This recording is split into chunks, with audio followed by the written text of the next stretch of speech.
So, hi guys, part 2. Sabi niya, ang taba daw namin. Pero, sa camera lang yan ha. Sa person, ang ganda namin. Totoo naman! Aray!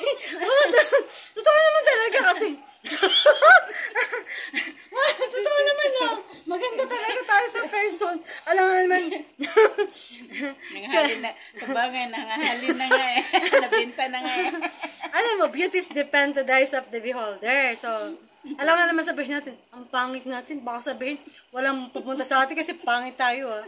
Hindi, maganda talaga kami. Kasi siya, may dugo siyang Muslim. Ako na. Talaga. Yeah, it's true. Me, I'm pure Spanish because my papa is pure Spanish. And my mom is British and Indian. So, kung ano yung nakita niya sa amin, maganda talaga kami. Kaso, hindi naman ganun ka sobrang puti. Dahil filters to, diba? So, hindi naman ganun. Baka naman pag nakita kami ng mga ko, akala ko ba sobrang puti mo, diba? Siyempre, ano yun? Mannequin? Hindi. Nagpapakatotoo lang kami ni ate. Beauty is depend to the eyes of the beholder. Not only physical, but only on our hearts. So, maganda na kami outside. Pati ang puso namin, brilliant! Ay, ang saya-saya namin. Namiss ako ni ate. Alam mo ba? Ngayon lang siya pumunta dito. Lagi siya busy. Magpayaman sa kanyang farm.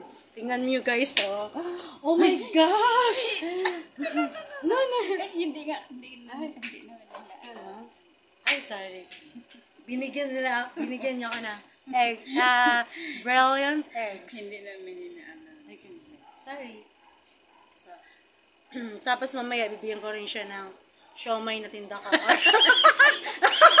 Ano yun? Or siopaw. Hindi. Ano Chicken. yun? Baboy? Meron pork. Hindi, ano na lang siopaw. Ayun, baboy. Baboy mo Hindi, na. Bakit irahan na naman? Beef or chicken siomay. Ay, chicken, beef. Or mamili siya. Kasi Muslim siya, diba? So, since matagal kami hindi nagkita, since 2 years ba yun? 3 years? After pandemic, tapos punta siya, nag-left siya papunta ng Pakistan, tapos after all, 2 years, tapos sabi niya punta na, tapos hindi pa niya ako pinuntahan, tapos hindi pa niya ako dinala ng chocolate. Kaya naubos daw, kasi pandemic nga. Tapos, since nagkita kami, ito na, this is it. So, nagulat siya sa akin dahil sobrang ganda ko. Tapos nagulat din ako sa kanya, sobrang... Tumaba yan. Tumaba mo na po. Siya tumaba. Pero maganda pa rin. So, nagulat siya sa akin, ay, ikaw na ba yan, ate?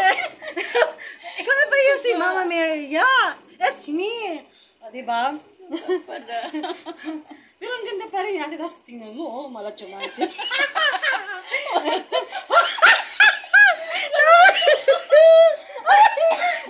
Hindi tayo allowed ng ganda. Gait lang, hindi ako. Hindi kami papasalan. Tapos pares pa kami, best friend na kami. Pares pa kami may snake ko. You have the snake ako eh. So siya, you have the snake din. So pares gold nga rin sa kanya, sa silver. Hindi ako mahilig. Naubo siya. Naubo siya dahil marami siyang pera. Oh.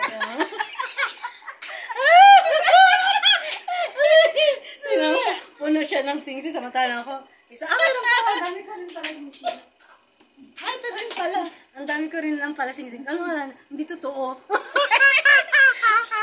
Ay, goodness ko yun sa mga fashionista kasi ako. Pero siya, since nasawa na siya ng Pakistan,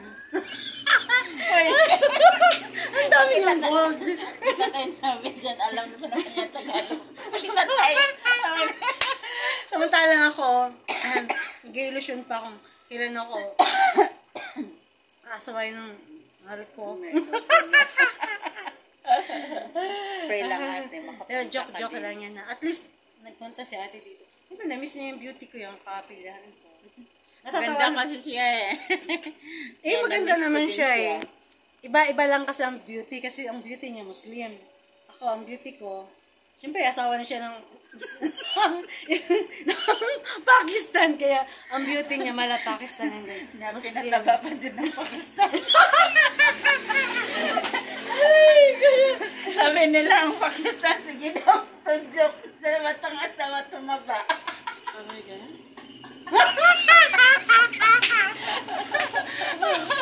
Yun pala yun? Oo, pero yun ang sabi. Pero depende naman siya. Ano yun? Palo daw kasi. Okay, so I can cut for a while because may magpapalod. Gagamitin ko muna to ha. See you soon. I'll be back.